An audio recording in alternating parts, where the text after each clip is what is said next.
everyone, welcome back to your favorite channel Drishti IAS, and this is Gaganyaan. Today we are meeting to discuss regarding monthly current affairs magazine, that is Drishti Current Affairs Today, Saransh July edition. Yes, the July edition is out. You can purchase that, and alongside that we are going to discuss important aspects and articles from the magazine. Not all of them, but very important ones for you to understand how you are supposed to read this and how you're supposed to cover this. Alright? Okay, let's begin the session, and on that note we'll see our first article. Before that, we understand this current affairs ranges from 25th of June to 24th of July. Okay, that is the range that we are covering, and if we see the index, we'll be able to see a lot of articles from polity and governance segment, where we are talking about anti-doping, commission of minorities, cow slaughter in Tamil Nadu, Poshan tracker, Prime Minister's launching the Viksit Udaan, central process for special article 371, all these articles covered under one head. Then we see nation and state. In that we talk about global terrorism index, decades of defense reforms, and Tungabhadra river dispute. Economic scenario, a lot of articles from the economic scenario also regarding India's toy ecosystem, India's skill ecosystem, growth in India, rural credit systems in India, tourism and hospitality sector, the growth of that sector in India, and then we move to international relations. In international relations, we talk about India-Indonesia relations, New Zealand partnership match, China's helium export ban, supply chain vulnerabilities, India-UK CETA that came into effect. All these articles you can see in this magazine. Then moving on to environment and ecology, you'll be able to see white-billed bellied heron and 2025 animal and plant discoveries, compressed biogas and India's energy security, very important article. Then we talk about science and tech, space oncology, cancer treatment, India's first geothermal well that is commissioned, right? A Gaganyaan mission, all these articles, quantum computing that you can read from this. History and art and culture also, Swami Vivekananda, Dr. Syama Prasad Mookerjee, Vijayanagara inscription in the Sesashalam forest, and then birth anniversary of Mangal Pandey and K. Kamraj. Clear? Social issues, and similarly many facts for prelims. We are going to discuss prelims oriented articles today, but you can read the entire magazine to get the mains perspective also, right?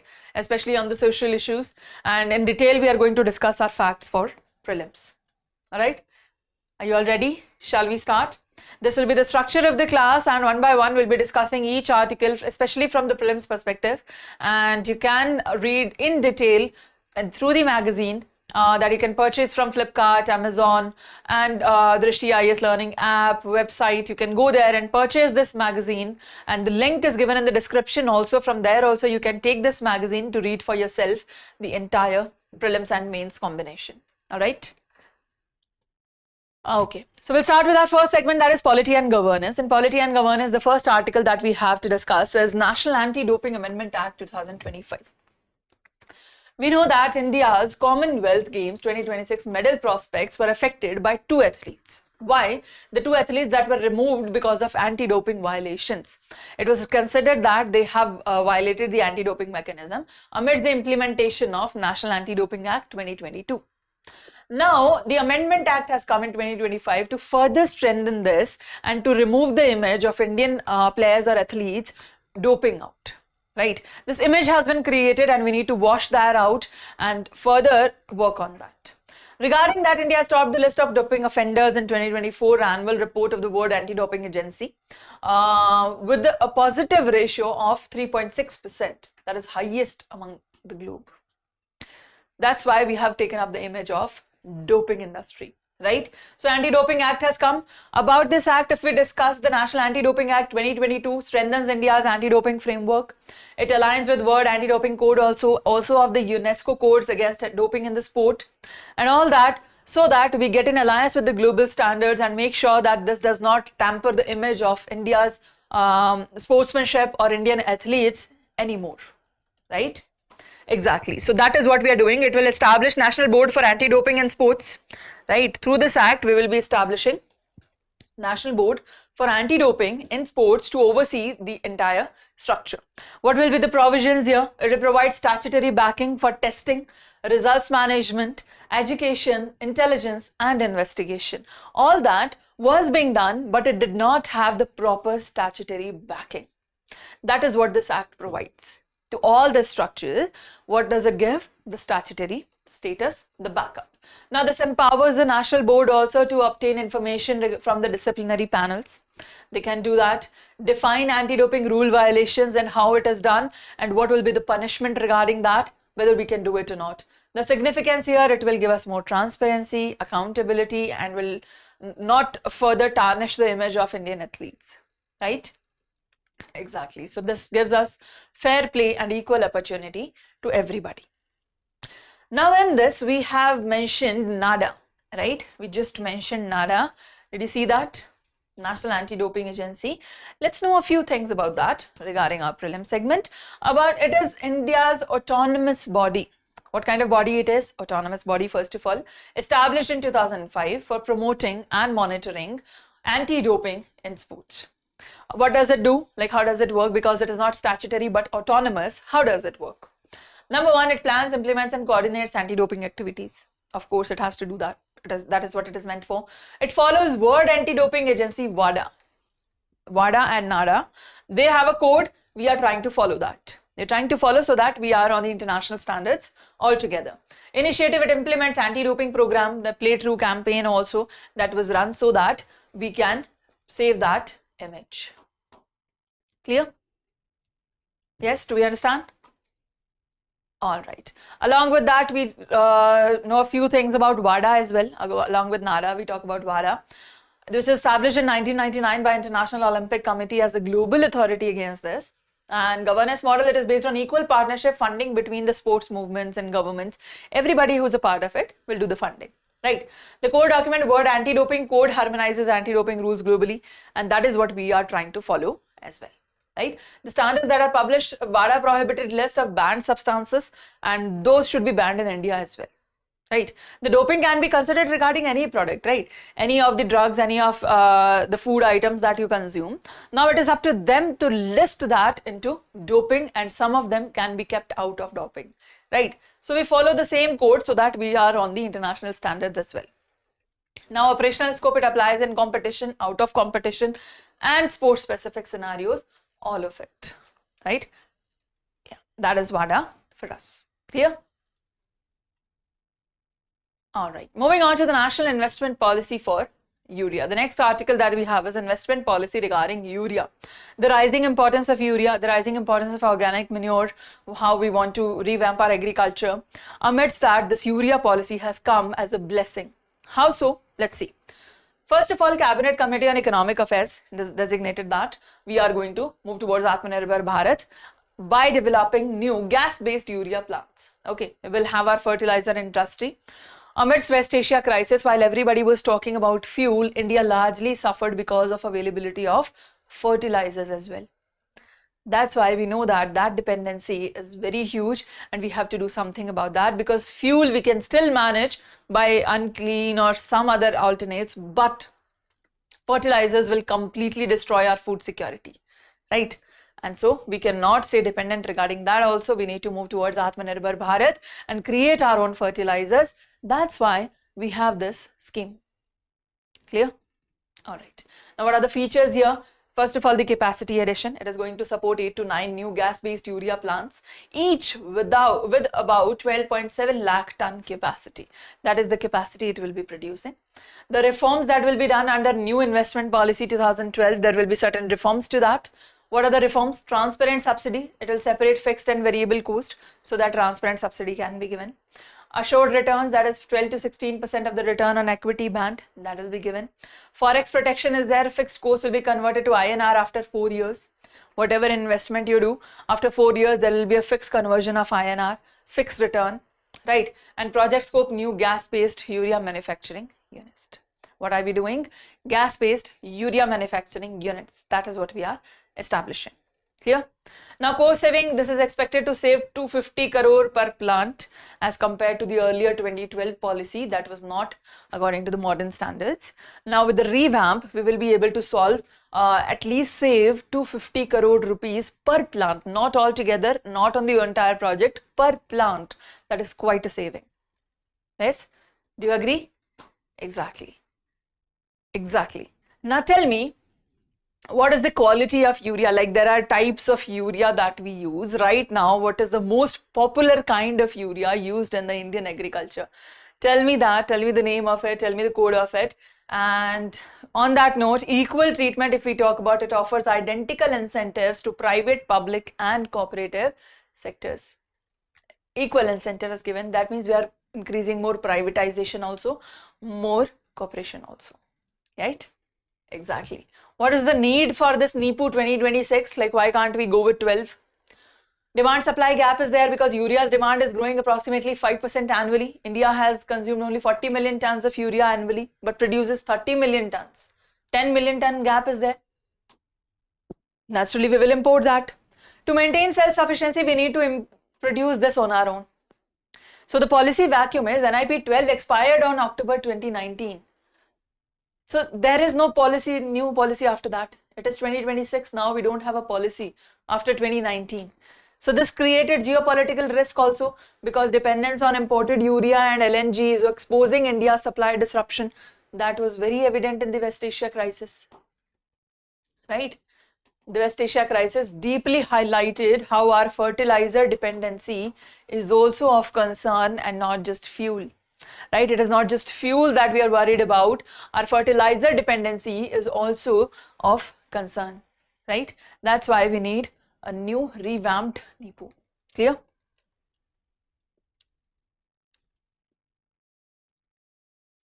Absolutely clear? All right. That was the article. Moving on to the next news. Next article, that is Draft National Health Research Policy 2026.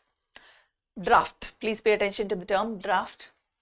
Department of Health Research released the Draft National Health Research Policy 2026. It proposes India's first unified framework covering biomedical research, clinical medicine, public health epidemiology, digital health and AI. That is what it is focusing upon, different dimensions, and through this periodically we are going to prioritize research and make sure that disease burden, equity, pandemic preparedness, national interest all go hand in hand. They're not separated or segregated as an issue for somebody to take over. They all go hand in hand in consultation with state, UT, researchers and communities. We join them so that all of them are catered to all together, right? And at the same time, 3-tier governance structure will be there to do this. National Health Research Steward Committee will be there, strategic coordination and oversight that will be done. Department of Health Research, they will be the nodal implementing agency. This is strategy. This is implementation. And lastly, this is technical lead, scientific and technical lead, that is coming from ICMR. This is 3-tier structure to ensure that all of them work together to make this possible, right? Exactly. What are we trying to do? National health research. For research, so that if you are not doing research, you are not doing development.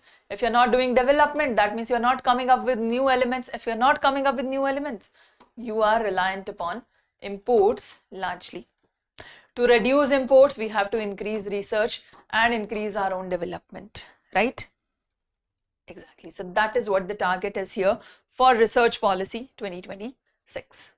Clear? Exactly. Now here, what kind of research we will be doing? Let's understand that. First of all, it will be an outcome-based research evaluation. We are shifting from publication and patent-based assessment, where everybody just wanted to be published as a writer, as a researcher. They wanted to be published and get a patent over it. We are not going towards that now. We are changing the approach and we are changing it to outcome-based approach. Like, what does your research bring out? What outcome does it have? Right?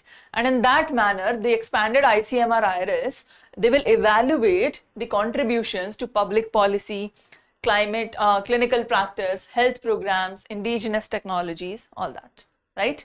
Yeah. Funding will also be enhanced, right? We will keep increasing it. It won't be enhanced altogether. We'll keep increasing it. Right now, 0.024% of GDP to 0.72% by 2037. 0.15% by 2047 against 0.27% in high income nations. Generally, the high income nations are giving 0.27%, right? We have to reach there, but we'll do that slowly. It is not something we can do altogether. Can we now? Exactly. So targets are also proposed for research, investment, medical science, PhDs, all that, and indigenous health technologies as well, right? We'll focus on emerging technologies, inculcate them, use them to actually achieve our outcome. Clear? What kind of technologies? Gene therapy, precision medicine, all that has been done by the world. Climate resilient health research, maternal health, mental health, all that will be inculcated here. Clear? Then shared research infrastructure, publicly funded infrastructure will be treated as shared national resource. So all of them, everybody can widen the institutional access and reduce the bottlenecks and start working on it right away. Right? Exactly. Research ethics and data governance will be there for cyber security, data governance, research integrity, community participation, so that we have more transparency, more accountability, and people trust the process more, so they become a part of it. Clear? Exactly. That is what the topic is about. That is our National Health Research Policy 2026 draft of it that has been proposed. Right? Yeah. So we have given you a question. We've given you a question that is discuss the significance of the draft National Health Research Policy 2026 in strengthening India's health research ecosystem and promoting evidence-based public health governance. This is the question. This is the answer. You read this and you try to attempt the question. That is your homework. Okay. Can you do that? Yes? Yes? All right. Moving forward to next article, that is Poshan Tracker, India's real-time nutrition monitoring platform. In terms of food security, how is India doing? How is India doing in terms of food security? Like in nutrition level, in structures of nutrition, how do you think we have the data? Tell me the nutrition level, right? How do we measure that? Maternal mortality rate, infant mortality rate. These are the two very good measures to understand the nutrition level, right? Because mostly because of lack of nutrition, they don't have the immune system to survive this. So tell me, what is the current MMR and IMR rate of India? Okay, what are these rates? Where do we stand and how much do we have to improve, right? We'll look at that. This Poshan Tracker is going to help us do that. But for now, what I need from you is tell me the MMR and IMR data of India at present. Okay. Give your answers in the comment section quickly. Until then, let's discuss Poshan Tracker, that is India's real-time nutrition monitoring platform. This is real-time nutrition monitoring. Real-time means likewise every single moment it keeps updating. How does it work? Let's see. So now this is under Mission Poshan 2.0, first of all, covering 28 states, 8 UTs, and registering over 8.93 crore beneficiaries as of May 2026. We already have these beneficiaries registered. Okay. Let's understand how it works. Poshan Tracker is a mobile-based governance app, digital backbone of Poshan Abhiyan and Mission Poshan 2.0. This was launched in March 2021 by Ministry of Women and Child Development with National E-Governance Division. That will give us real-time monitoring of services through Anganwadi centers. Through what? Anganwadi centers. What is it? App-based structure, mobile-based governance app. What is it exactly? Mobile-based governance app that is working through Anganwadi centers. Clear? Yes? Alright. What is the objective here? Strengthening nutrition governance through technology-based monitoring so that we can monitor it. Right? Then beneficiary tracking also, children, pregnant women, lactating mothers, they can register there. We will be able to track them and give them better nutrition. Sound simple? Yes? Okay.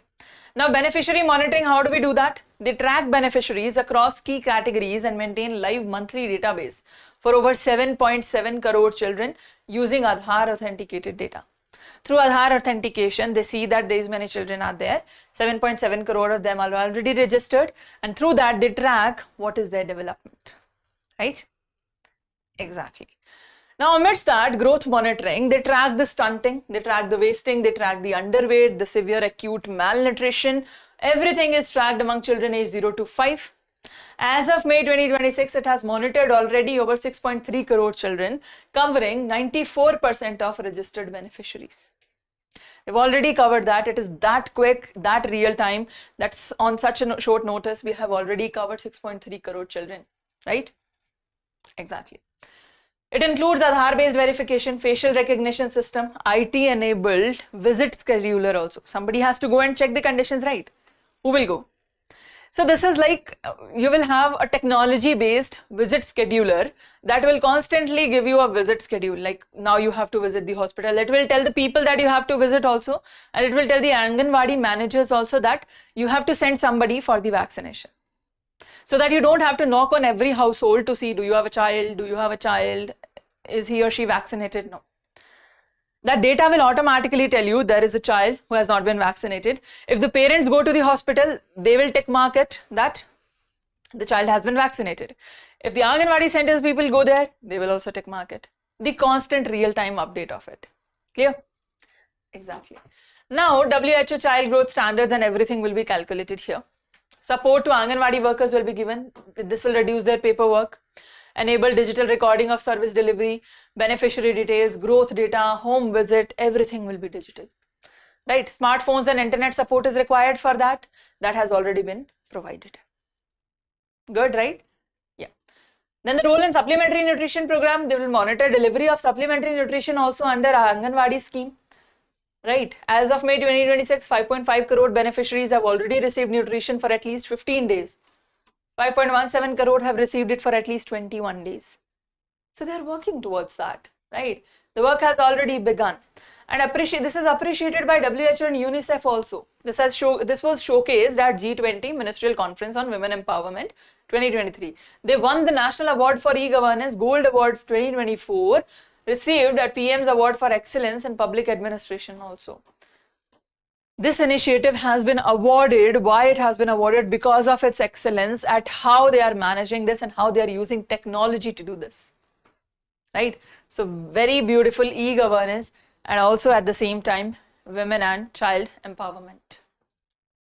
Clear? Exactly. That is Poshan for us. Done? All right. Moving on to the next article, that is Viksit Bharat Guarantee for Rozgar and Ajivika Mission.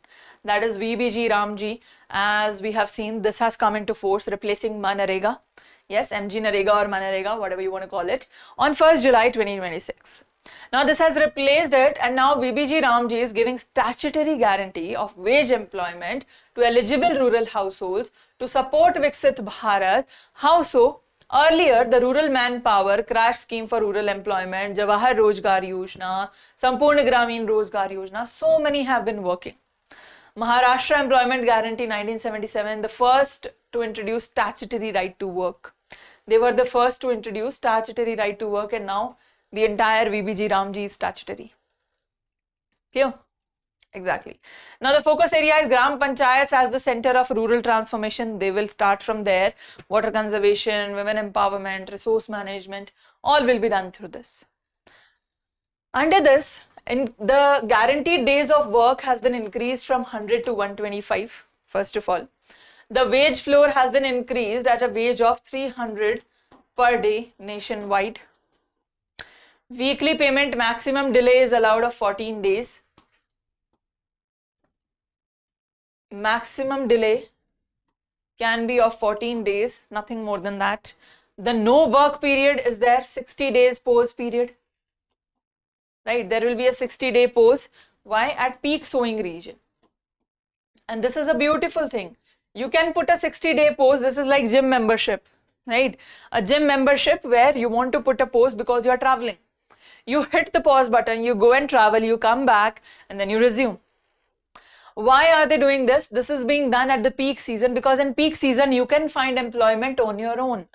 Why waste these number of days on that? There's a beauty, right? Why? Because they're saying that in the peak season you can on your own find employment, right? So go find that, keep working, and then off season when you are not able to find work, come back to us, utilize those remaining days. Right? That is very good. Clear? Yeah, that facility has been given. Then the funding ratio, 60-40 is the funding ratio between the state and the center, and 100% for UTs without legislature. This will be 100% for UTs that who don't have legislature, that will be done. Right? 90% for of center for northeastern or Himalayan states. 90% in northeastern or Himalayan, yeah, that is hilly region. All right. Yeah. What is the funding model? They've replaced demand-driven model by 16 Finance Commission recommendations, and local planning is done through Viksit Gram Panchayat plans. They are linked with PM Gati Shakti also. They will be linked with PM Gati Shakti, and asset tracking will be done. Assets mapped on Viksit Bharat National Rural Infrastructure Stack, they will be utilized from there. Yeah. This is the structure of the new scheme that has been launched to replace the MG Narega scheme. All right, clear? Yes? Okay. So now we have, before we move forward, we have an information for you. We are launching our freedom sale that is up to 50% off 11th to 16th August. Please remember the dates, that is 11th to 16th August on all live online classes, UPSC, PCS, teaching, judiciary, SSC, CUET, everything. Right? Even if you see ISGS foundation courses, the prices have been slashed out to 50%, that is 55,000, lowest price ever, 11th to 16th August. Remember the date, this is freedom sale for you, right? The freedom day is coming, the freedom is being enjoyed by the courses as well, right? Even the mains courses are up to 50% off, including the optional subjects. Isn't that something? All right. Please remember the date, 11th to 16th August. To avail the benefit of this, you can go to the Drishti IAS learning app or to the Drishti IAS website, or you can give us a call on 87501 87501. All right. Yeah. Please remember the dates, that is 11th to 16th August. All right. Okay. Moving forward, this we have completed our polity and governance. Now we are moving to nation and states. When we move to nation and states, the first article that we discuss is Tungabhadra River Dispute. The Tungabhadra River Dispute, where Union government has proposed high-level committee after Karnataka, Andhra and Telangana, they have reached a consensus. Okay, they have reached a consensus to resolve the long-standing Tungabhadra issue. Okay, so they were like, okay, if you have agreed, let's create a proper high-level committee and let's resolve this, right? If we talk about the river, we see that Tungabhadra, that is 531 kilometers. Okay, how long it is? 531 kilometers. Perennial river. What kind of river it is? Perennial river as a right bank tributary of Krishna. As a right bank tributary of Krishna that flows here by the name Tung and Bhadra rivers, originating in the Western Ghats. Okay. Yeah. It flows through Karnataka first of all. Karnataka, then Andhra Pradesh, and then Andhra Pradesh to Telangana. This is the connectivity that it has. And Krishna then finally enters into Bay of Bengal at Hamsala Devi. Right? Krishna going to Bay of Bengal. That is the route of this. The reservoir project that was commissioned in 1950s near Hospiti, Vijayanagara district, the interstate dam that was supposed to irrigate 16.38 lakh acres across Karnataka, Andhra and Telangana. This was proposed. Now the historical adjudication came, that was headed by Justice R.S. Bachawat, who allocated water in the 65:35. This was the earlier allocation between Karnataka and undivided Andhra, because at that time there was no Telangana. Now Telangana has come and Telangana is saying that redivide this so that we have our own share as well. We have a separate share, which is fair. Right? That is fair because earlier there was no Telangana, so Telangana has no right to this. The actual agreement doesn't have its name itself. Right? So now Telangana said that, okay, divide it again and give us our share also. So they approached, and the system that is managed by Tungabhadra board, they approached the board and said that we also need our particular division. So now current allocation is Telangana received how much entitlement? 15.9 metric ton. Okay, that is the allocation given, not in percentage, not in ratio, but in metric ton fixed amount of water, right? They're saying that the water level keeps changing. We also need a ratio. We also need a ratio, we also need a percentage so that we have proper water supply as well. Because when there is surplus, we don't get that. Because you have put a fixed limit. Right? Exactly. And now alongside that, there is a siltation crisis. Heavy siltation has reduced the dam's original capacity, and that way the original capacity has gone way down. Now the downstream shortages are there. and because of that downstream shortage, the actual water reaching Telangana is not the same, right? And now the RDS is an interstate irrigation project that is running on this. So if it is interstate project, states have to agree to make changes to that. So now finally states have agreed and they said that, okay, let's do this, right? They said that, okay, fine, let's start this and come to an agreement. So now the constitutional distribution that has been done. Water is under state list. So basically states have to come to an agreement for that. Now it falls under the interstate river, obviously falls under union list.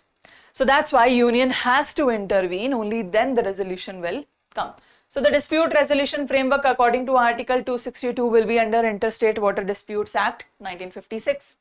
The landmark precedent that is being used here is Kaveri Judgment 2018, where Supreme Court said very clearly that if there is ever interstate water dispute, these are national assets and they must be always shared through equitable apprenticeship, right? So in that manner, obviously everybody has rights and all of them can without a doubt ask for a proper distribution. Clear? Yes? Do we understand that? Yeah. So a committee has been formed. It has been proposed, it has not actually been formed. It has been proposed, the proposal will be finalized, committee will be formed and the water sharing will be redecided. Alright, that is something to look forward to, like how it gets redivided. We'll come to that when it is done, but for now this is the update. I hope this is clear, the issue is clear. Do we understand that? Yes? Alright, moving on to our next segment, that is economic scenario. Under economics, the first thing that we need to know, very important update, very popular update at that, is the polymer banknotes. The polymer currency notes that have come forward recently in India, RBI has revisited the plan to introduce polymer currency notes. That is, they want to bring BOPP, that is BOPP based polymer substrate. What is this? Why we are doing this? Let's understand. Polymer notes that are made of BOPP, that is biaxially oriented polypropylene. Unlike Indian paper, Indian currency, that is made from cotton pulp paper. You see, it will be made from polymer, that means it will be more stronger, right? Because it will be stronger, that's why we are moving towards this. Why? Because the replacement rate is high. The replacement rate is high, and if that is high, that means RBI has to spend a lot on that. If RBI has to spend a lot on that, that brings us to a problem. The value a note carries, like it is a 10 rupee note, but to maintain it and to replace it, you have to spend 20 rupees by creating it, you know, the manufacturing takes price lot, right? The maintaining takes price lot. Amidst that, now the 10 rupee note that needs to be re-exchanged has a expenditure of 20 rupees. That is not a viable structure, right? Spending 5 rupees to create a 10 rupees is still not viable, but still acceptable. But this is not acceptable when you are exceeding, your expenditure is exceeding the face value of the currency, right? That we were facing a problem with. That's why RBI thought we should have polymer notes that would reduce the replacement rate because their lifelong capacity is much more than the paper pulp notes. Right? That's why we are coming up with this. And now there are durable, water resistant, tear resistant, harder to counterfeit. So naturally they will be better for transparent windows. It is already being used in 60 plus countries, like Australia was the first one to use the polymer notes in 1988. This lasts around 2.5 to 4 times longer than the paper notes. One-time cost is very high on constructing the paper notes, manufacturing them. But then the money is obviously recovered very beautifully later on by reducing the replacement rate, right? That's why we are moving towards this, because we spend annually 5,000 crore to replace the damaged currency. That's quite a lot, and we need to reduce that. Now around 20 to 24 billion soiled notes are destroyed annually, where RBI's clean note policy comes in, and they say that we should have clean notes, we should not have torn up notes. The market should not accept torn up notes. You know that, right? That's why when any note is torn up and you give it to somebody, people are like, oh, this is torn, please change this. Because we have clean note policy. Otherwise, that would have been accepted. But it is not accepted. Why? Because we have clean note policy, and under that, RBI has taken up the responsibility to actually revamp them. If you're not accepting torn up notes, give us another note for this. Who will give us that? RBI. So RBI faces the burden of that.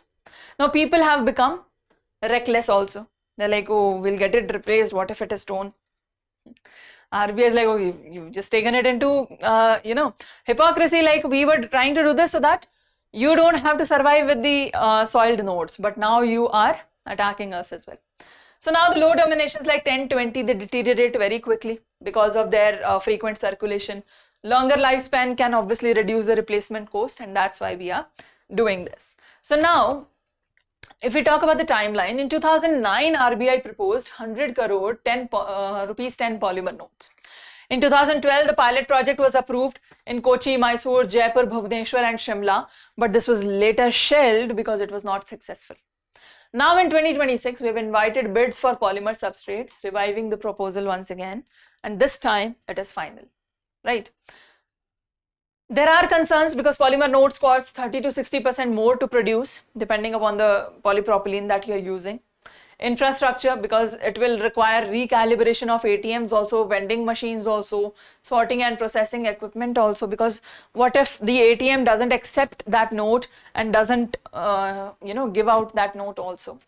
So that way people won't be able to use ATM to get those notes. So how do we do that? That is a concern. Environmental concern is there because plastic waste will increase. Polypropylene has contents of plastic. Digital payment growth of UPI has not eliminated cash demand. Currency in circulation has exceeded 41 lakh crore already. So that means we tried to go towards UPI instead of bringing this, so that cash will anyway be less. But that has not been reduced. Instead, it keeps increasing, right? So that is a concern, that how will we ever control cash flow? Clear? Exactly. That is polymer currency, not for you.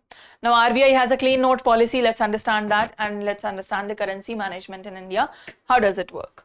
First of all, let's understand RBI's clean note policy. This was launched by RBI in 1999. Why? To maintain the circulation of clean notes in the economy, good quality notes, by withdrawing soiled notes and giving back the better currency. Why? It increases currency quality and lifespan also. Enhances public convenience and confidence in the currency system also, that we can give back the currency and get it exchanged anytime. That way people trust it more, right? Very good. Then the measures: banks may issue only clean notes, avoid recirculating soiled notes. If they take back the soiled notes, they should keep it for RBI. They will destroy it and create equivalent amount of new notes, right? Banks cannot do anything about it. RBI has to do that. Now soiled and mutilated notes, they can be exchanged at the currency chest. Stapling of the notes packets was replaced with paper polythene banding to reduce damage, because if you staple, it gets torn naturally, right? RBI uses currency verification and processing system for sorting, verification and shredding also. Once we give the soiled notes and get the new one, they shred it out by equivalent value, right? Exactly. So banks are encouraged to ensure adequate coin availability also, so that you exchange it with 10 rupee, 20 rupee coin instead of notes. They are made to give coins so that you don't give notes, because 10 and 20 notes are frequently getting torn up, right? Exactly. Now the currency management system, let's understand that constitutional and legal framework. Currency coinage, legal tender and foreign exchange, all of them are under union list of the constitution. RBI Act 1934 provides legal framework for issuance and management of banknotes, and Coinage Act 2011 governs design and circulation of coins. We have two acts for banknotes and for coin circulation. All right. Yeah.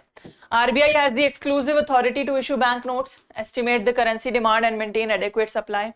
They can ensure circulation of clean and good quality currency, distribute coins supplied by Government of India, right? Yeah. Government, on the other hand, can issue 1 rupee note, design and mint coins, approve banknote design and material based on the recommendation of RBI Central Board. Tell me, can government also issue, like we've seen 1 rupee note, can government also issue 2 rupee note? Do you know about this? Tell me in the comment section, can government issue 2 rupee note as well, or is it just 1 rupee? Okay, tell me the answer in the comment section. And this is regarding the currency management in India, how it is done and how we manage it out. Clear? Yeah. Moving on to the next news, that is mobile phone manufacturing scheme. Mobile phone manufacturing scheme has been approved. We know that India doesn't have indigenous mobile phones. We either have popular brands like Samsung, Motorola, iPhone, but none of them are Indian. None of them are entirely Indian, and in that perspective, we are not doing very good. And yes, we need to improve our strategy regarding that. So finally, we are working on this, and India's model manufacturing ecosystem has been approved with a very good budgeting so that we work on it. The scheme tenure is for 5 years. It will provide 2.25 to 5% incentive on eligible sales, 1.5% additional incentive also, and 3% incentive on R&D as well, so that we promote the sale of Indian mobiles. Okay, the objective here is scale up the production, manufacturing, as well as strengthen India's global position as well. We don't have better structures here, mobile phone productions here, but we do have hardware or structures produced, right? So we can deepen the domestic value addition, local sourcing, reducing import dependence, strengthening supply chain, building Indian brands. You build your Indian brand, design, patent, R&D, and promote technological sovereignty as well, encouraging domestic innovation and intellectual property creation. Clear? Yeah. So the expected outcome here is production target around 39 lakh crore in cumulative production. Export expansion is there, higher mobile phone exports and stronger participation in the global value chain. Employment generation, at least 60,000 direct jobs can be created through this, and global manufacturing position of India can also be strengthened through this scheme, right? And what are we producing? Phone and its parts. Okay. We want our own branding also, we want our own designs also, and we want our own production also. That is what we are working towards, and we'll be working on research and development to achieve this. Clear? All right. Next article we have is World Bank income classification. India remains lower middle income. India stands into the category of lower middle income economy, the World Bank Group country income classification for the financial year. Right, this is the status that we have held since 2009. Since 2009, India was given the status of lower income country, and now till date, we preserve that status. How so? Let's understand. Upgraded economy, 6 nations have moved to the higher income structures. Lower middle to upper middle, Sri Lanka, Vietnam, Philippines, Jordan, and Micronesia. These are the countries that have moved up, right? Lower to middle income, that have moved to Togo, right? Low to middle income, who has entered low to middle? That is Togo. For India, for growth drivers, if we talk about Vietnam and Philippines, they grew through export-led industrial growth, rising in the GNI. Sri Lanka recovered through tourism and financial services. Jordan and Togo benefited from updated national accounts and revised data because recently they had been revised. India's position remains lower with GNI per capita, that is US dollar 2760 in 2025. Right, our GNI is low, gross national income is low. Because of that, we stay in the lower categories. What is this classification to understand? Country income classification is done because the economies are ranked as low, lower middle, upper middle, and high income groups. This is done annually on 1st July using previous year's data. The Atlas method, GNI is expressed in current US dollars using Atlas method to reduce exchange rate and inflation and everything. They settle that down and then they evaluate the value in dollars. Okay, country should have real economic growth above population growth and inflation. Only then they can improve. Category thresholds like SDR deflator, special drawing rights, you know, IMF, special drawing rights, where you have foreign currencies, right? So the current basket, low income country, GNI per capita, you have either US dollar 1175 or less. Lower middle income, this is the criteria. Upper middle 4636 to 14375. Higher income, upper than 14375. This is the criteria listed, and through this criteria, India still falls in the lower middle income, and we have a long way to go because it is still 4635. And where do we stand? We stand at 2760, right? So we still have a long way to go. Almost doubling this structure will help us move towards upper middle income. Clear? Exactly. That is our news regarding World Bank's income related dissections and classifications. Clear? All right.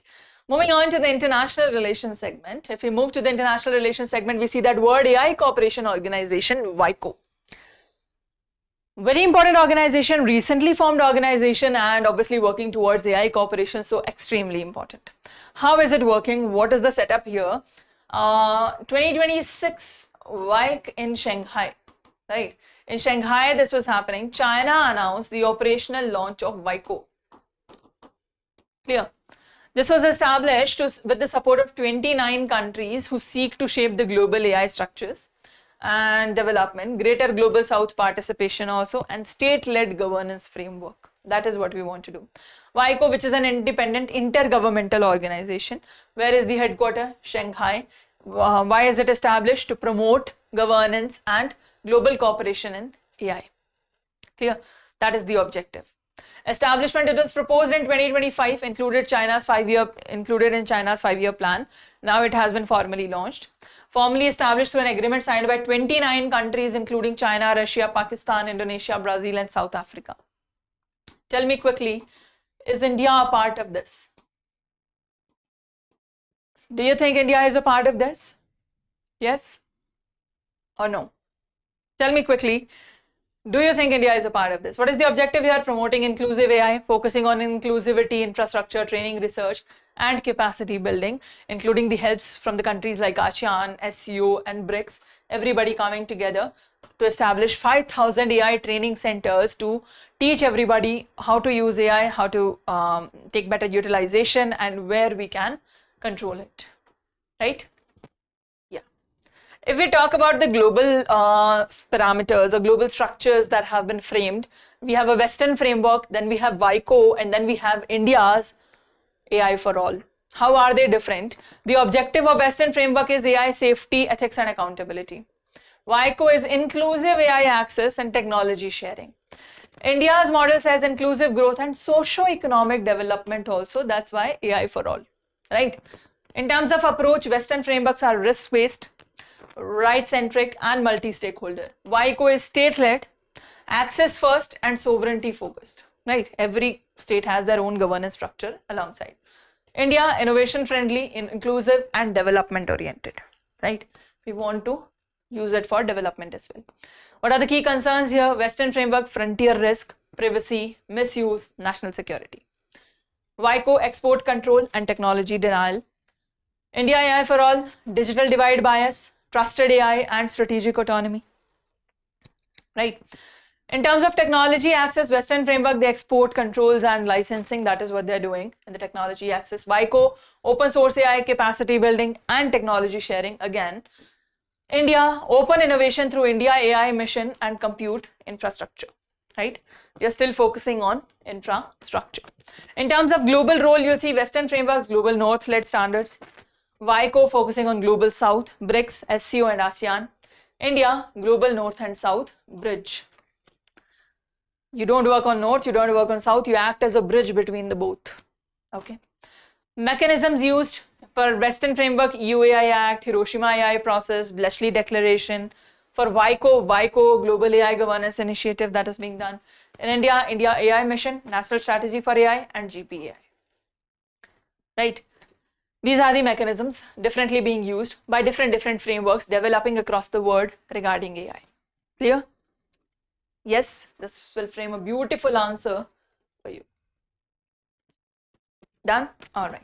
Moving on to 16th India-Japan Annual Summit 2026, which holds great importance. Why? Let's find out. 16th Japan Summit, which is held in New Delhi to strengthen our special strategic and global partnership, focus on defense co-development, clean energy, and AI. What is the outcome? Defense and security. We started with Unicorn Project, the first India-Japan Defense Co-Development Program. Co-development, this is the word to stress on. We have been co-developing with Russia and a few other countries, not on a large scale, but especially with Russia deeply. Co-development means you share technology, you share workforce, you share talent, you come together, you develop something. It is not like importing. It is not like we are saying, give us S400 and we'll just use it. You keep sending us automatic updates for that. No. You come here, you show us how it is done. So next time we don't have to import, we will do it on our own. And countries don't agree to that because obviously that will reduce their export. So only good allies, good friends who are thinking good for you, who have shared benefits will do this. So Japan is co-developing with us, and the focus on defense equipment, maritime security is being done. The 4th India-Japan 2+2 ministerial meeting was be held in 2026 also. Economic security joint declaration on that also we have done, and focus on semiconductors, critical minerals, ICT, clean energy, etc. Why we are doing this? Because we want to build a resilient supply chain, because everybody has suffered because of West Asia crisis. So we want to build that resilient supply chain, so we are dependent upon each other rather than depending upon somewhere that we don't even have a role to play in, right? So we reduce our dependence on any single country and diversify our areas, right? Energy and clean technology, we've adopted a joint statement on that as well. We've launched India-Japan cooperation on biogas for growth initiative also, right? Japan is supporting India's IEA membership as well. Indian International Energy Association, our membership is being supported there by Japan, right? Yeah, we've launched first strategic AI dialogue also, and like that we have been coming up with development, right? Yeah, more importantly, like there are many agreements and many structures that are happening. More importantly, how do we strengthen India-Japan relations from here even further? To do that, we have to negotiate through mutual interest. How? Mutual recognition agreements, reducing NTBs, as easing India pharma and agriculture exports to Japan. Create India-Japan sovereign fund for AAGC. That is important. You create a sovereign fund that will help lead throughout the globe, right? Minilateral partnership, also expanding cooperation through India, Japan, Philippines, like including other nations. So it is strengthened. India, Japan, Australia for critical minerals. Cultural diplomacy, also building Japanese language and technical training institute in India, so we can share our manpower as well, right? These are the structures that are run. So we have a question for you based on this. Read the question, try to attempt this. The Indian-Japan relationship has evolved beyond economic cooperation into a comprehensive strategic partnership. Discuss. That is the question for you that you can solve here. Clear? All right. Moving on to our next classification, that is environment and ecology. In terms of environment and ecology, we talk about white-bellied heron. White-bellied heron, that is the proposed 1200 megawatt hydropower project on Lohit River, Arunachal Pradesh, is raising concern for the survival of white-bellied heron. That's why we are talking about this. Is that clear? Yes? Okay. Now let's talk about this bird. Okay. The white-bellied heron, also called imperial heron, is the second largest heron species. Okay, world's most elusive birds. Their habitat includes free-flowing eastern Himalayan rivers with mature riparian forest. What kind of forest do they need? Mature riparian forest. Now, even if you replace through this project, you will cut down the forest. Even if you grow it somewhere else, the rest of the habitat will not be available. They won't be able to travel there, right? They need low human disturbance also. Not possible here, right? So that's why they're found up to 1500 meters of elevation.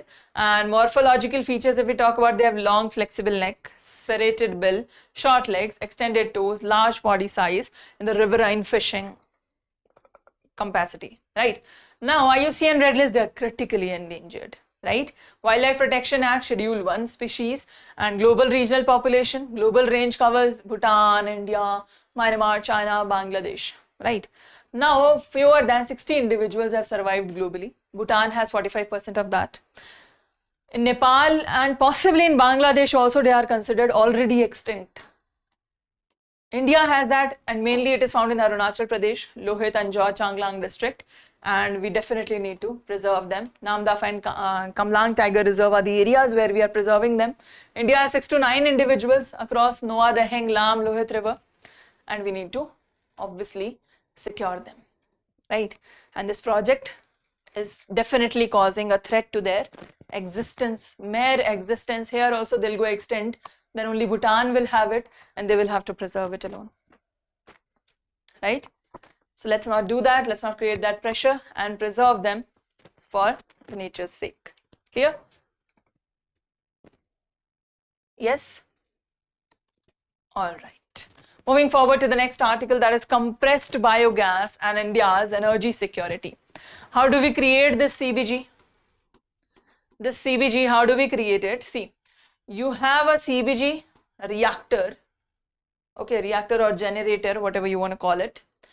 You take organic waste, you take cow dung, you take household waste, agricultural residue, all of that is taken to put into this, right? Agricultural residue, organic waste, manure, right? Cow dung, etc. Animal waste, that you take, all of that you put together in this generator. It gives you out fuel, biogas, heat, electricity. Sorry. Sorry. That is what it gives us out.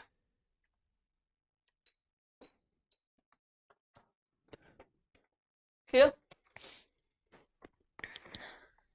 Sorry.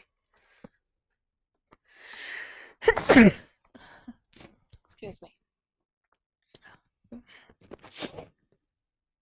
Sorry for the interruption. So continuing on that, this is how CBG is formed, right? We get the biogas here, we purify it, then we purify it to give it the form of natural gas, right? To bring the methane content down to the formation of natural gas. That is how we produce CBG. Now, CBG has become an important element in India's energy security, right? West Asia tensions have been renewed. They have renewed the focus on CBG to reduce India's 85% crude oil import. Now, biogas is produced through anaerobic digestion of biodegradable waste that we have already seen, 45 to 75% of methane. After purification, they compress it, then it becomes CBG, which is similar to CNG. That is compressed natural gas and compressed biogas. They both will have the same composition, right? They can be used in transport, industry, household and power generation, right? The progress here, the Satat initiative or SETAT, that also you can call it. The Satat initiative is targeting 5,000 CBG plants by 2023. They targeted that, but only 132 plants were completed. Well, that is sad reality. Talk about being over ambitious. We hoped for how many plants? 5,000 plants. And how many have we created? 132 by 26, not even 23. By 26, we have created only 132 plants. Okay, the progress is very slow, as you can see, but the blending targets are here. Mandatory CBG blending with CNG and PNG has already begun. Pipeline natural gas, pipeline through which home connections are there, in that also blending has begun, and in CNG also blending has begun by rising to 3% in 27 and 4% in 28, 5% in 29. But there is a gap. We have not produced as much as we hoped, but increasing this rate will increase the demand. But the production is not on that level. So there will again be gap. So will we import this also? We were creating this to reduce the import of fossil fuel. But now there is a gap here between the demand and supply. So will we also import this? So why did we do this to begin with? Right, that raises a question. However, India's commercial CBG, if we talk about, remains underdeveloped, and obviously we need to fasten our development. In global scenario, Europe, China, UK, US, they account for 90% of global biogas production. They already have that. 90% of the world production is done in Europe, China and US. These are the three countries dominating in this sector. India wants to dominate as well with the construction of 5,000 CBG plants, which we have not been able to do, but still we are working towards that. Okay. Yeah. Why are we doing this? To have self-reliance in fuel supply and for circular economy, right? Because if we use organic waste, this is how our production will do. Agriculture, production, waste used, then organic manure formed, organic manure once again invested in the agricultural land. Okay, that is our circular economy. Next, coming on to science and tech. Okay, India's first geothermal wells commissioned at Puga Valley. What is this? The first and deepest geothermal well at Puga Valley, Ladakh, to support India's clean energy transition. This is the deepest one. Okay. How so? In the Puga Valley, across 14,000 feet altitude, the depth has gone, 2 wells have been drilled 1,000 meters with a depth of 1,000 meters, targeting 1 megawatt pilot geothermal power plant. This will be India's first demonstration scale project that will be on such a large scale, obviously. This will use underground heat for reliable 24/7 renewable power. Underground heat is always there, Earth's temperature is always there. So that geothermal heat will be used to rotate the turbine and give 24/7 supply of electricity. That will be clean energy. Yes, exactly. Now the temperature here is 135 degrees Celsius recorded at 400 meters depth. Who is working at this? ONGC Energy, Ladakh administration, and they are working all together on this. All right. Geothermal energy, what is it? If we talk about it, geothermal energy basically is trapped from the heat of the earth. As you go down and down and down, deeper and deeper in the earth, you will see that there is a temperature variation. Through that temperature variation, a lot of heat is released, and using that heat, we either use the heat directly or we use it to boil water. That boiling water will rotate the turbine and will give us electricity, right? That will give us direct heating and building and heating and cooling and that effect. Clear? Renewable because Earth's heat is continuously available. So it is renewable for now at least. Maybe tomorrow we'll find out that these holes have leaked and Earth is becoming cooler. Maybe, but maybe that will counter global warming also. Do you think that is possible? Yeah. Just imagine that we have trapped the heat of Earth. So we've taken it out and Earth has cooled down now. And because of that, the warming of Earth that happened because of global warming is now gone. How amazing would that be, right? Well, one can only hope. Coming back, I know that is not practically possible. Just talking about the imagination, what if that happened? That would be so cool, right?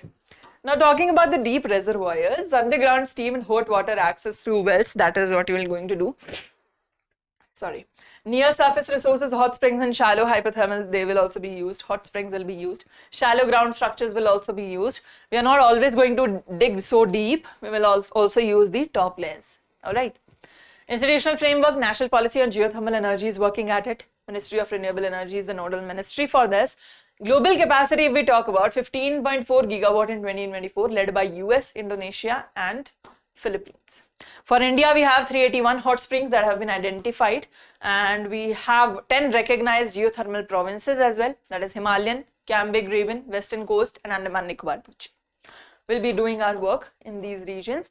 Major sites will be Puga, Chamathang, Manikaran, Tapovan, Barkeshwar, Toba, Tatapani and Dulachari. Clear? These are the regions where we'll be excavating. India's estimated potential is about 10,600 megawatt. This is the potential, right? The word globally is at 15.4 gigawatt. India's alone potential is 10,600 megawatt. That is what we'll be tapping through these areas and the policy. Clear? Yeah, that is geothermal energy for you. Moving on to the next article, that is Gaganyaan mission. ISRO is preparing for Gaganyaan. That is India's first human space flight mission, testing crew model to ensure safe return as well. We're testing it. We are going to do this. We are preparing for it. Yes, that's cool, right? So Gaganyaan was announced in 2018, India's indigenous human space flight. Since then, we've been working on it. Now it is in the completion stages. We are also preparing the crew for this now. Not just the mission, but the crew also is being prepared for this. So we are approaching the end of it. Aims to send 3 astronauts to a 400-kilometer low Earth orbit. Where will we will be sending them? LEO, that is low Earth orbit, for 3 days. For 3 days, and they will return them through splashdown in the Indian sea waters. India will become the 4th country to do so if we succeed in this. Before us, who has done this? US, Russia and China. They have independently conducted human space flight missions already. Next is human rated launch vehicle Mark 3, HLVM3 will place the orbital module in the required orbit. That will be working with this. And before the crewed mission, ISRO is conducting uncrewed test of crew module. Like test the module, then send people, right? So we'll test the module first without the people, and then next flight will be with the people. So we know at least that it is working. Yeah. So crew escape system, HLVM3, how it will work, we'll test all that and then we'll go. Crew training for Gaganyaan has already begun. Astronauts have designated Group Captain Prashant Balakrishnan Nair, Group Captain Ajit Krishnan, and Group Captain Angad Pratap and Wing Commander Shubhanshu Shukla. They're all preparing for this. Right? Yeah, that is Gaganyaan mission. Strategic and scientific significance, if we talk about the biological sciences, material sciences, and medicine, we'll be addressing all that. We'll have life support systems, radiation shielding, safe re-entry mechanism, all of that will be done. Orbital module, Gaganyaan spacecraft is two-part bi-modular system. That is how it will be launched. Crew module is pressurized habitable capsule. That is a capsule where which is habitable. It has all the environmental conditions that are necessary for human survival. It will have that capsule. And the second one will be service module for thermal control, avionics, and power, propulsion. All that will be handled in the second module. Okay, that is separated before re-entry and burns up in the atmosphere itself. Then they will come back. Unlike 3 modules, Soyuz and Shenzhou, Gaganyaan will use lighter 2 module design. The earlier experiments done, they had 3 modules. India has 2 modules, will be lighter, and that will be better, right? We are hoping it to be better. We'll see how it functions out after we test fire it, all right? Yeah, that is the growth of Gaganyaan mission for India. That's clear? Yes? All right, moving on to the history, art and culture. The birth anniversary of Dr. Syama Prasad Mookerjee, that we've seen Syama Prasad Mookerjee on his birth anniversary on 6th of July, highlighting his legacy in national unit and national unity, industrial policy, education, modern India's development also. Birth, if we talk about, he was born in Calcutta, as we know, Syama Prasad Mookerjee, right, son of Sir Ashutosh Mookerjee. He was an educationist and a vice chancellor of Calcutta University also. If we talk about his academic excellence, he was represented the Calcutta University of Conference of Universities at British Empire, England. That is where he went to represent this and became the youngest vice chancellor of Calcutta at the age of 33 only. When? In 1934, right? Education, deeply educationist. You see that? Yes. Started Bangwani 1922, the nationalist in the 1940s, and the political career, became a member of the INC in 1920s, but then resigned over ideological differences and started working on his own agendas through education, right? And then later he joined Hindu Mahasabha and helped the progressive coalition government also. Then became the acting president of Hindu Mahasabha also, then founded the All India Bharatiya Jan Sangh in 1951, that later evolved into Bharatiya Janata Party. Good role, right? Post-independence role, served as Minister of Industry and Supply in the interim government, helped establish Chittaranjan Locomotive Factory also, Sindri Fertilizer Corporation, Hindustan Fertilizer Corporation, HFC, one of the largest fertilizer building industries of India today, right? Yeah. Ideological stand, advocated nationalism, Hindu cultural identity, and united India. Opposed 370, saying that one nation cannot have 2 constitutions. Opposed linguistic division of India in the name of administrative efficiency. He was arrested during protest against Jammu and Kashmir's special status and died under mysterious circumstances in 1953. He is known as the Lion of the Parliament for sharp debates. What do we call him? The Lion of the Parliament. That is Dr. Syama Prasad Mookerjee for you. Clear? Somehow all these people die under mysterious circumstances, right? That reminds us of Bose as well. Anyways, moving on to the next article, that is 16th century Vijayanagara inscription in Seshachalam forest. ASI has unearthed 3 inscriptions of the Vijayanagara kingdom, Vijayanagara king that was Sadashiv Rai, inside Seshachalam forest in the Tirupati district. Linguistic diversity, they are Telugu, Tamil and Kannada. 3 of them, one is Telugu, one is Tamil, one is Kannada. Okay, variety of it. Clear? The epigraphs are there. They are deciphered to 31st July 1554. 31st July 1554. Time period is same, but the languages are different. Mind it. And then the royal patronage, it records construction of Shiva temple and Mut and Papanivas by King Sadashiv Rai. Revenue and temple administration mentions taxes, that is Kanika, the tax that was taken, and land grants from 2 villages for daily food offerings at the temple. Right, that also it talks about. It names Sadashiv Basavanna Odeya, and the ruler is mentioned, yes. Then the Pedaya, son of Champabharaya, but they are mentioned as composer and the temple accountant, not the king or the prince or the son of somebody, right? They had their own position. Historical significance, if we talk about it, reaffirms the glory of the 2nd century BC. Gudi Mallam Shrine, widely recognized as India's first known Shiva temple, it just reconfirms that, right? It shows direct Vijayanagar royal funding and attention given to this temple. Clear? Very important, very significant. Yes, exactly. Then we talk about Vijayanagara Empire, 1336 to 1646, founded by Harihar and Bukkarai, and in the name of Sangam dynasty near Tungabhadra river. Yeah, Harihar and Bukkarai, very famous. Dynasty Sangam Tulav Aravidu. They had different dynasties. This is like Delhi Sultanate. Okay, this is not one empire. This is like Delhi Sultanate having multiple structures. So they also, Vijayanagara Empire also had Sangam, Salav, Tulav, Aravidu, all of them. Okay. Now greatest extent during Krishnadevaraya of Tulav dynasty, we know that that was the greatest extent of it, largely spread out, most powerful at that point. Right? He had Ashtadiggaj to support him, Krishnadevaraya, one of the most prominent rulers of Vijayanagara Empire. Right? Exactly. Then administration, architecture especially is very famous, that we know, and foreign accounts from where we get information regarding this, Ibn Battuta, Nicology Conte, Abdul Razak, Domingo Pace. These are the people who tell us about the empire, right? Then decline happened after the Battle of Tangri, and that we know. Clear? Yeah. This was our segment individually, subject-wise segment that we saw in the index. One by one, we have separate segregations. Then at last, we have multiple facts for prelims, multiple facts that you can administer, right? Yeah. Let's see how that works. What are the facts for prelims? One by one, we are going to discuss that. I hope it is clear up till here, yes? Let me show you the index once again. What we have covered so far. Okay, and what we are doing right now. We talked about polity governance, a few topics handpicked from this, the nation and state, economic scenario, international relations, environment and ecology, science and tech, history, art and culture. Social issues is completely mains oriented.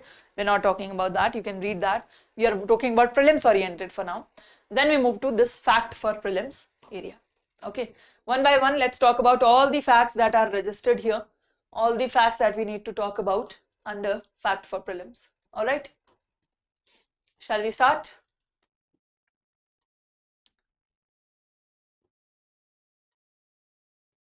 Okay.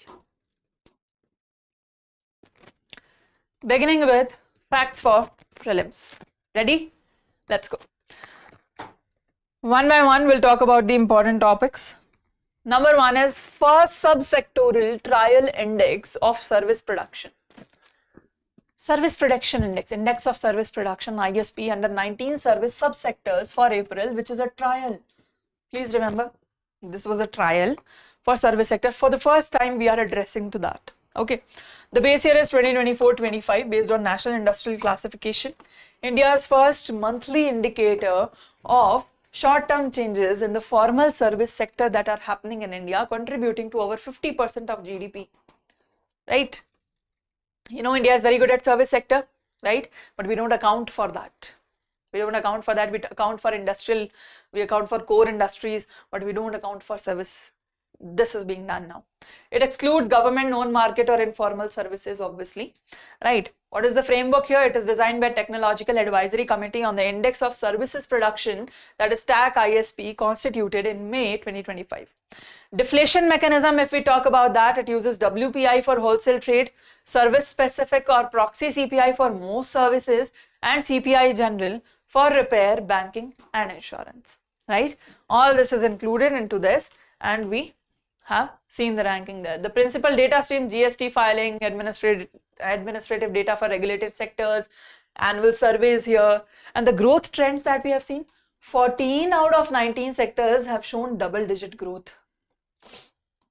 That is something, right? Highest growth was in accommodation and food, then retail trade, and then administrative and support services, real estate, air transport, and railway transport, right? That is how the sequence goes. Frequency and evolution, if we talk about subsector indices, they will be released 29th of every month. When? 29th of every month, composing overall ISP, will be introduced obviously later on. This is a trial period. Clear? Yeah, that is for the first time India is releasing a data regarding index of services production. Clear? Something that India is great at essentially. Absolutely clear? All right. Moving forward, R. Vairamuthu conferred 60th Jnanpith Award. The Tamil poet lyricist R. Vairamuthu has received the 60th Jnanpith Award and the third Tamil recipient after Akilan and Jnanakanthan or Jayanakanthan. Okay, third person to get that, just the third person in the history of India to get that. That's quite an achievement after a 24-year gap. The last award was conferred 24 years earlier. Right, now it has been given again. Earlier he won the Sahitya Academy Award also, and now Jnanpith Award, let's know about that. In 1961 it was instituted by Bharatiya Jnanpith, that is India's highest literary honor for lifetime contribution to literature. That is why it is conferred. Often it is regarded as Nobel Prize of Indian Laureate or Indian Literature. Institutional background, it was established by Shahu Santi Prasad Jain and Rama Jain. The first award was given in 1965. Who received the first award? G. Shankara Kurup of Malayalam. The first women recipient was Asha Purna Devi, Bengali, 1976. The first English language recipient was Amitav Ghosh in 2018. Eligibility and scope, it is awarded annually only to an Indian author. From 1965 to 81, it recognized specific work, but in 1982, it honors lifetime contribution, not specific work. Covers 22 8th scheduled languages and English, included in 2013 only. It got included in 13 and in 18 it was awarded for the first time. Yep. Most important thing, no posthumous award is given. No posthumous award is given. Prize and symbolism, 11 lakh citation, bronze statute of Vagdevi, that is Saraswati, presented by President. Selection process, the Paravar Parishad, comprising eminent scholars, they sit and nominate them. Clear? That is the Jnanpith Award. Who got the 60th Jnanpith Award? R. Vairamuthu. Clear? Moving on to the next topic, that is 250th anniversary of US independence. Now you will be like, why do we care?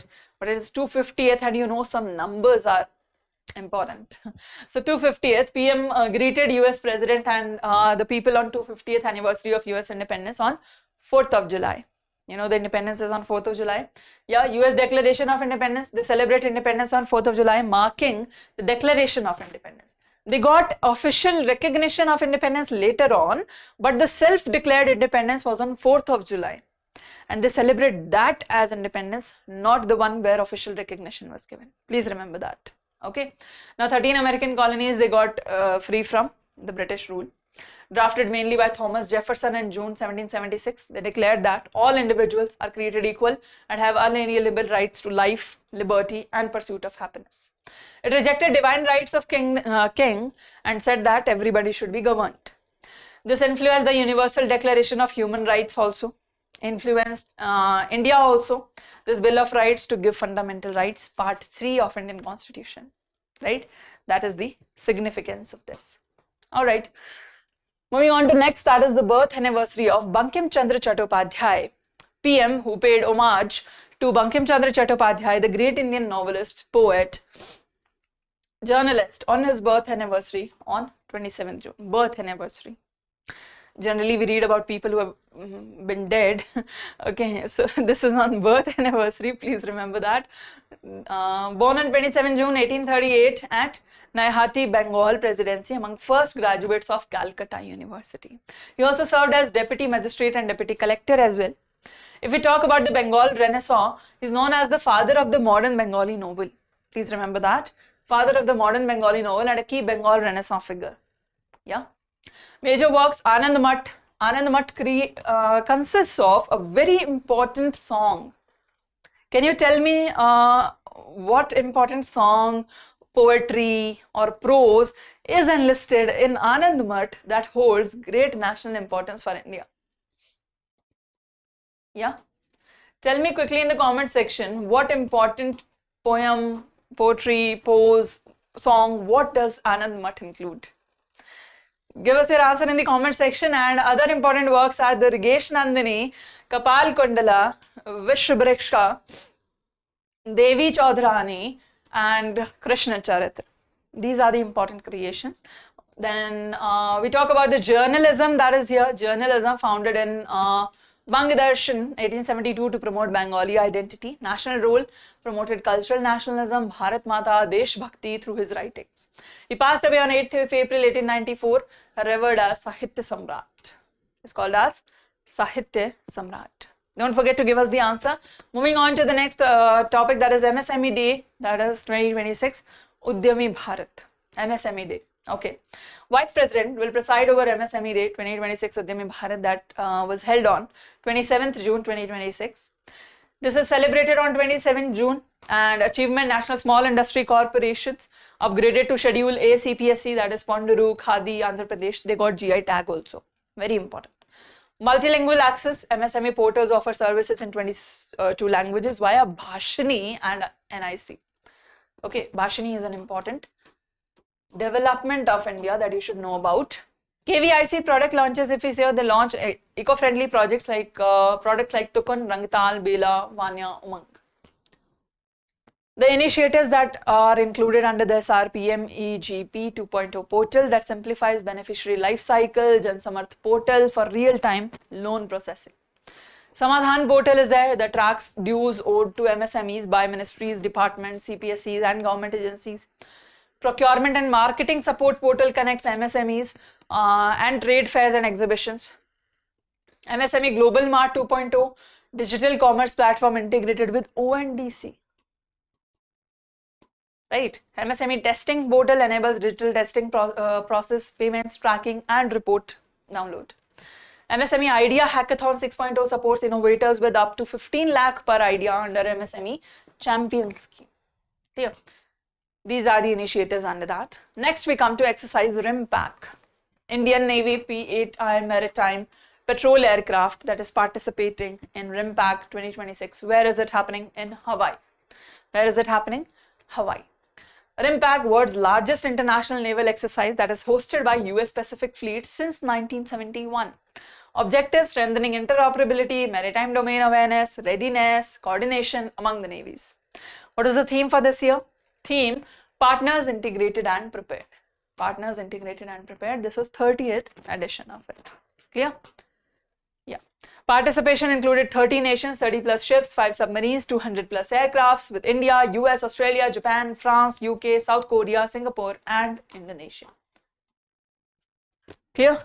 It covers anti-submarine warfare also, air defense, amphibious operations, missile drills, counter-piracy, mine countermeasures, salvage operations, all that. But why is it so important? Because it helps Indian Navy improve coordination with partner navies and get support in the Indo-Pacific maritime. And we know how much India is pushing for a stable, free Indo-Pacific, right? So this helps us get a better control and to talk with the countries regarding the same, right? Exactly. Next, we have Vijay Roadmap for Indian Army. The Chief of Army Staff, General Dheeraj Seth, 31st Chief of Army Staff, unveiled the Vijay Roadmap to modernize Indian Army into digitized, technology-enabled, modern structure in Atmanirbhar and multi-domain capable force, right? Yeah, Ministry of Defense Decade of Transformation, they've said that the core pillars of Vijay Roadmap, what are these? Number one is vigilance, that is Vijay. Number one is vigilance.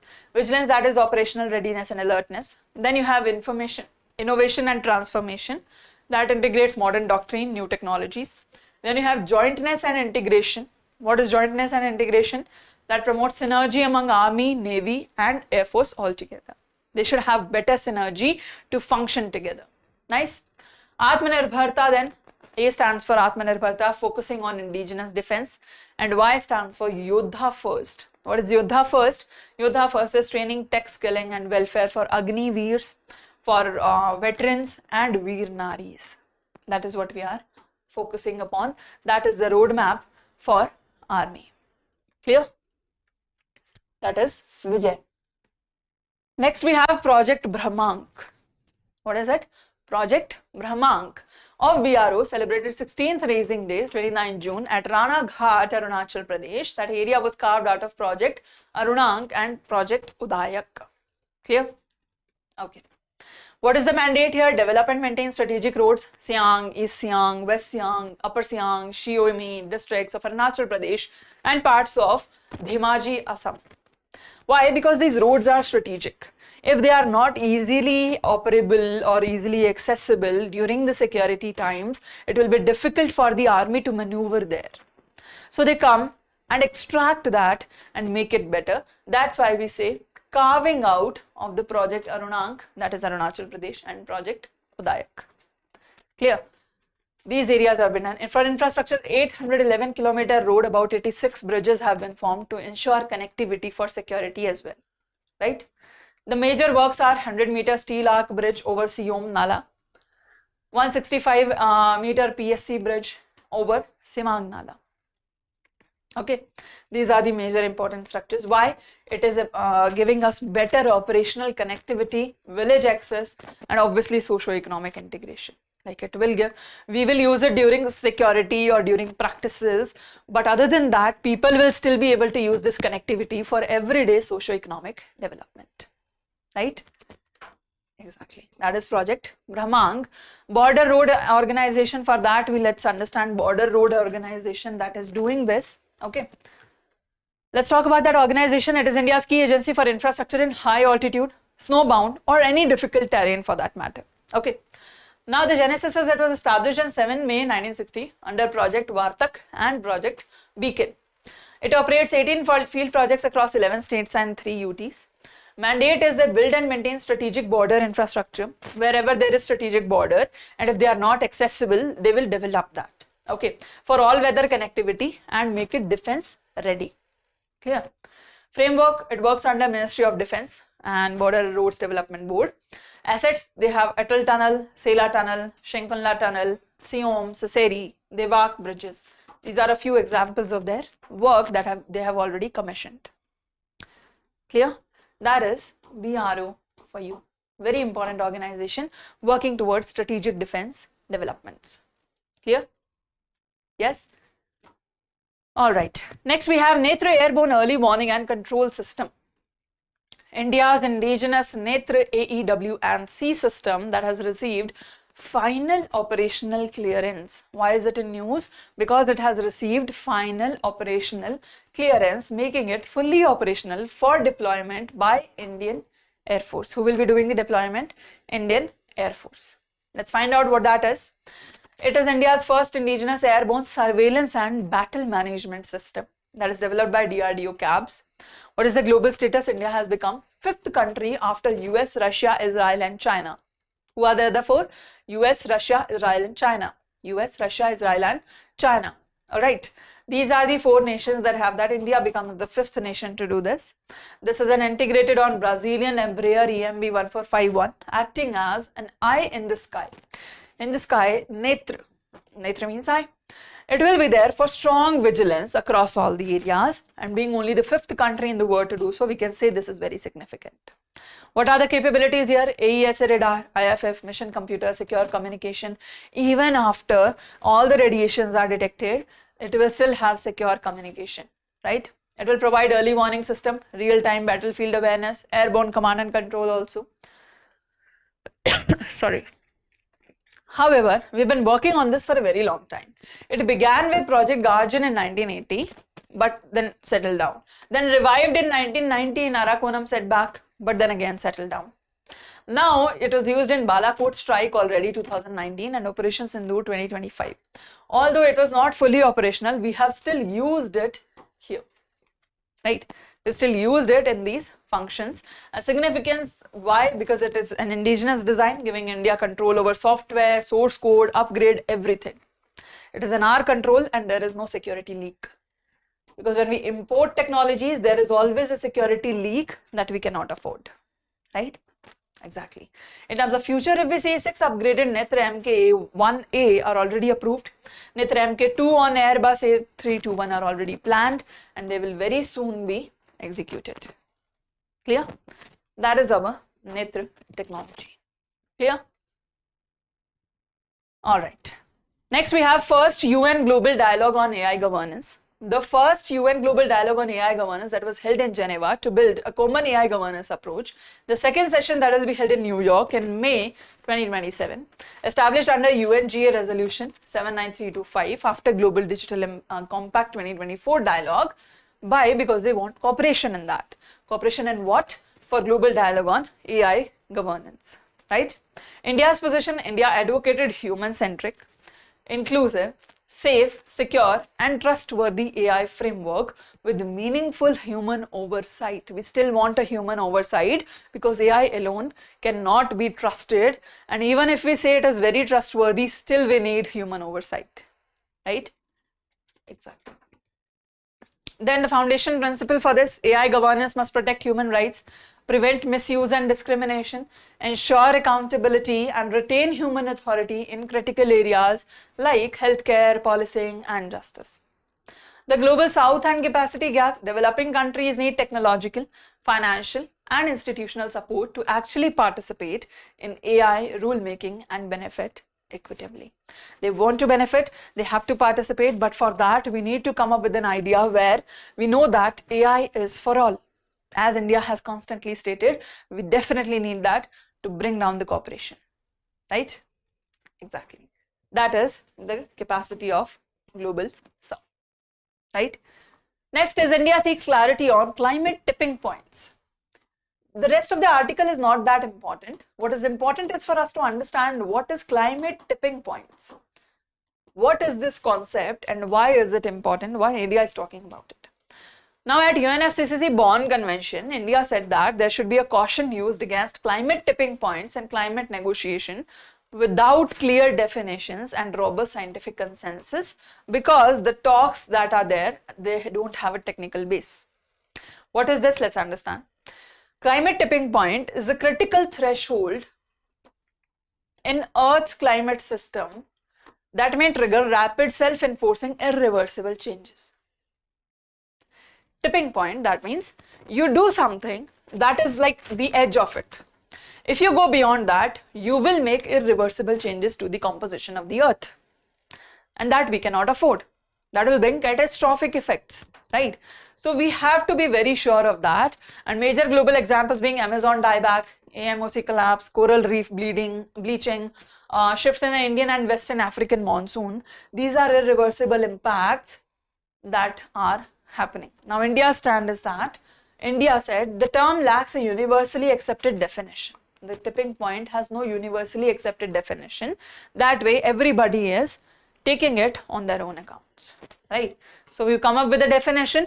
There is a misconception, 1.5 degree misconception. Why?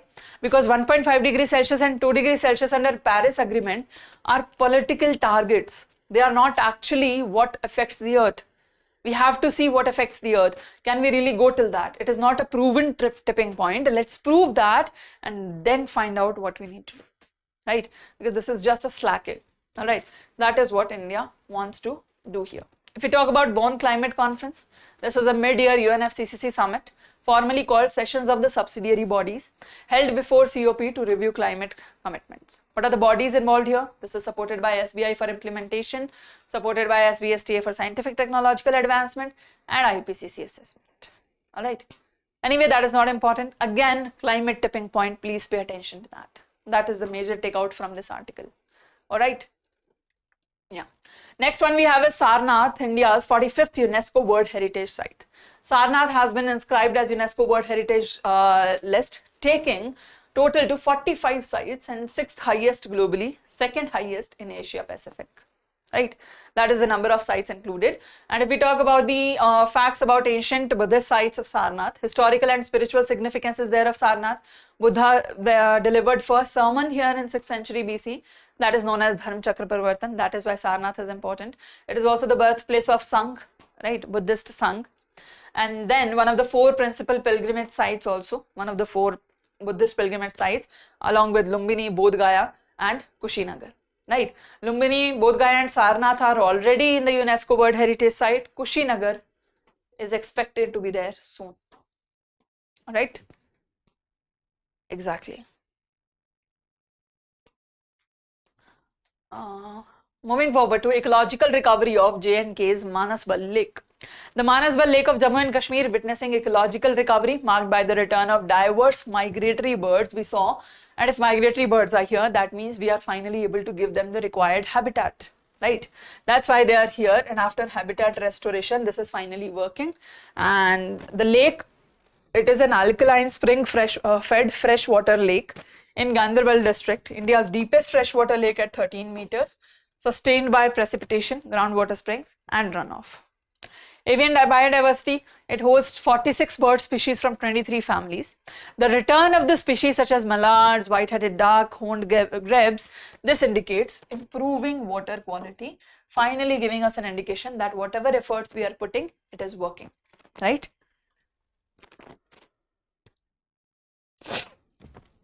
All right. What are the other major lakes of Kashmir? We have Wular Lake, Asia's second largest freshwater lake, which is also a Ramsar site, important for flood regulation and fisheries. Then there is Dal Lake, iconic urban lake known for houseboats, shikars and Mughal gardens. Mansab Dal Lake, India's deepest freshwater lake, noted for biodiversity. Surinsar Mansar Lake, a Ramsar site valued for ecological, scenic and cultural importance. These are the other lakes for Kashmir. All right. Okay. Next article that we have is Mizoram Museum notified as India's 21st designated repository. All right. The MOEFCC, on the recommendation of National Biodiversity Authority, National History Museum, Mizoram, they've designated it as India's 21st designated repository under Biological Diversity Act 2002. The designated repositories, they preserve authenticated specimens under Biological Diversity Act.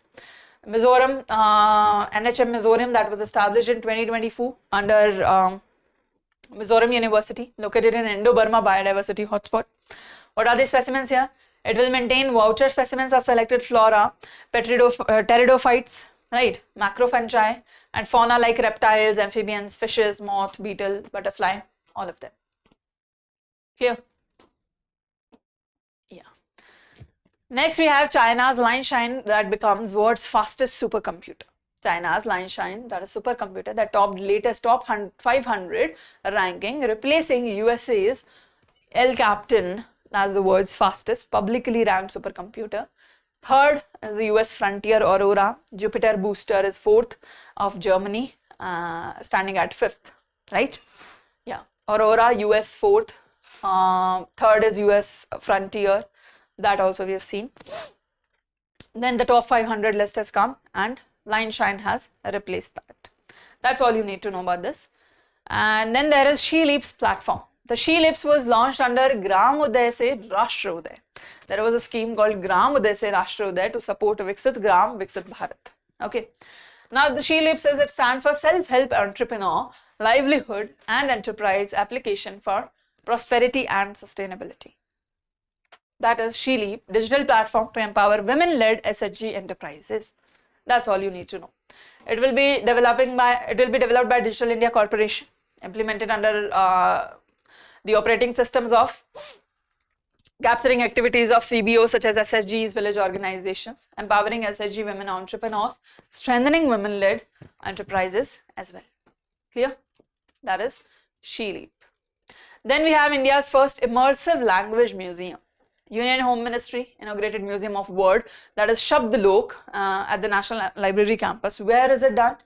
Kolkata. Please remember that. Shabd Lok, India's first immersive museum on languages under Ministry of Culture. That will be India's largest library by collection size, explaining the link between language and culture. Right? They will do that, tracing the evolution of language from Omkar, Panini, Shruti Smriti, and inscriptions, manuscripts, etc. Clear? Next, we have Qdenga, India's first dengue vaccine. India has approved first dengue vaccine at a high and rising disease burden increase, and in that we have taken up Qdenga, that is TAT-003 recombinant live attenuated tetravalent dengue vaccine developed by Takeda. Takeda, that is coming from Japan, a collaboration here. Right? The approval has been done after assessing the safety, quality and efficacy. The legal basis is the Drug Rules 1945. Eligibility is for individuals aged 4 to 60 years. Advantage, it doesn't require prior blood testing. Please remember that. It doesn't require any prior blood testing for dengue exposure. Protection is given, it targets all 4 stereotype, then V1, then V2, then V3, then V4, and the global status, it is approved in 40 countries, WHO pre-qualified with more than 32 million doses already distributed. So very much tested, very much qualified, very much safe. Yeah, exactly. Next, we have India becomes party to WTO agreement of fisheries subsidies. Right. India, you know, the WTO has multiple separate individual agreements that you need to become part of to have the benefits. So India has signed that instrument of acceptance for WTO fishery subsidy. Will be taking those subsidies and officially becoming 123rd member to join the pact. First environment focused WTO pact was adopted MC12 Geneva in June 2022, entered in force on 15 September 25 after the acceptance by 2/3 WTO members as well. So India has also done that now. It applies to marine wild capture fishing, aquaculture, inland fisheries, and all these are included, right? Yeah, it applies to wild capturing fishing, related sea-based activities, but aquaculture, inland fisheries are excluded from this. Please remember that. Harmful subsidies prohibit subsidies for IUU fishing and overfished stocks. Global concern, why? 37.7% of the marine stock are overfished. We need to control that, right? Exactly. Then we have India's first night safari. Supreme Court has allowed UP to proceed with India's first night safari. That is a zoological park at Kukrel Reserve. Kukrel Reserve Forest in Lucknow, the first night safari that India gets. Other countries have that: Singapore, Thailand, China and Indonesia. 5th country is India to do so. The project has approval from Central Zoo Authority also. Ashok Kumar Sharma, the Indian Forest Service versus Union of India. Supreme Court has directed that no final approval for any zoo or safari can be granted without permission of the court. So according to this case, we took court's permission as well and then we established this. Clear? Okay. Next we have India's first hydrogen power train. First hydrogen power train, where is it running? Namo Green Rail, 89 km Jind Sonipat route. What is the route? Jind Sonipat route in Haryana. Okay, propulsion, refueling, safety, everything on hydrogen. Indigenously developed, research, design and standard organization, totally indigenous. Features 10 coach train set, 2 hydrogen driving power cars, 8 trailer coaches, 1200 kilowatt energy, providing 2400 kilowatt combined capacity, running at 75 km per hour to 110 km per hour. The working mechanism is simple. Proton exchange, membrane, fuel cells are there. Hydrogen keeps running that, right? Lithium iron phosphate batteries will be used. Clear? Yeah. Next we have India bans import of goods made using forced labor. Completely banning forced labor, right? The Director General of Foreign Trade amended Foreign Trade Policy 2023, added a separate section and clearly stated if any product is used, produced using forced labor, we will not purchase that. That will be considered illegal. It will be destroyed, right? So that has been specifically addressed because there was a gap. It introduces explicit trade provision against goods made with forced labor abroad. Foreign rules don't allow that, and if there any forced labor is used, then we will reject that willfully or wholly, partly, in any way if there is any trace of forced labor. All right. Yeah. Next we have Bhavya Industrial Park Scheme. Union Commerce and Industry Minister chaired the Board of Trade meeting, urging states to prioritize exports, utilize Bhavya Industrial Park Scheme. Under that, improve export competitiveness. Bhavya, which is a central sector scheme of DPIIT, to develop 100 investment-ready world-class industrial parks. How many? 100. Objective, make in India PM Gati Shakti. We are aligning it with that to do manufacturing infrastructure and India's goal of becoming globally competitive manufacturing hub. That is our target. Clear? Yeah. Then we have spud cell, that is lab made synthetic cell. The first cell, synthetic cell that was made that can grow on itself. Cell-free pure system translating to 90,000 base pair DNA genomes also.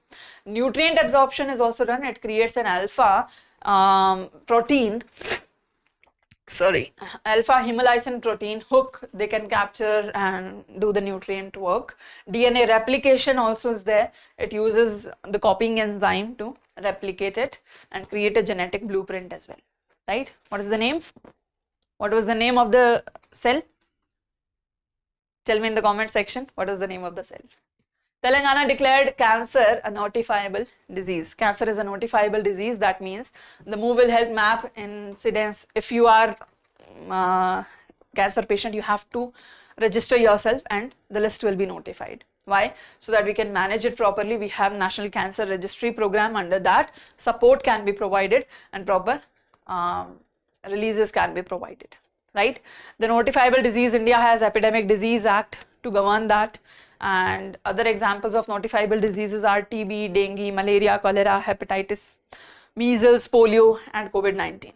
Yeah, exactly. Next we have Gagan, that is India's first indigenous satellite-based navigation system, Gagan-based satellite landing system that has GPS, aided GE augmentation, navigation, first indigenous satellite-based augmentation, improving GPS accuracy, becoming operational in 2015, certified in the equatorial region. We already have that, nothing much. India's first satellite launching system was done. That's why this is important. All right. Yeah. Moving on to Mandu's Khorsani Imli gets GI tag. Khurasani Imli, that gets GI tag, remember that. Where is it? Mandu, where is it? Madhya Pradesh. It got GI tag. It is light green baobab fruit with tangy sweet sour taste.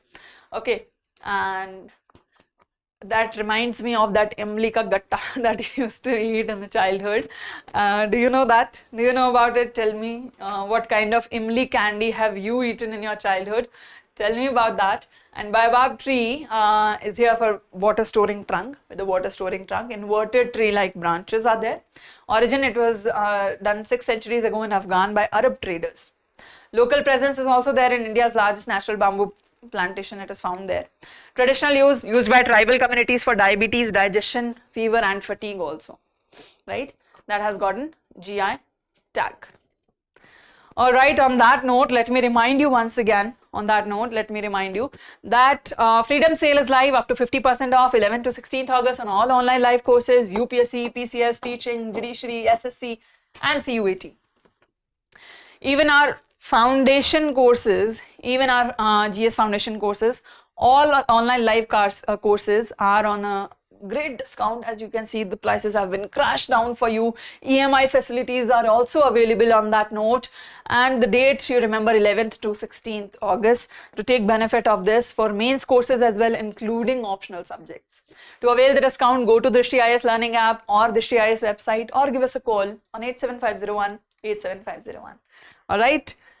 On that note, this was our monthly current affairs update for July, and this is our saransh, and that's about it. Thank you so much for joining in. I hope this was helpful. Go buy the magazine. The link is there in the description. Buy it, read it thoroughly, which is amazingly written for you to ease up your work of monthly current affairs. All right.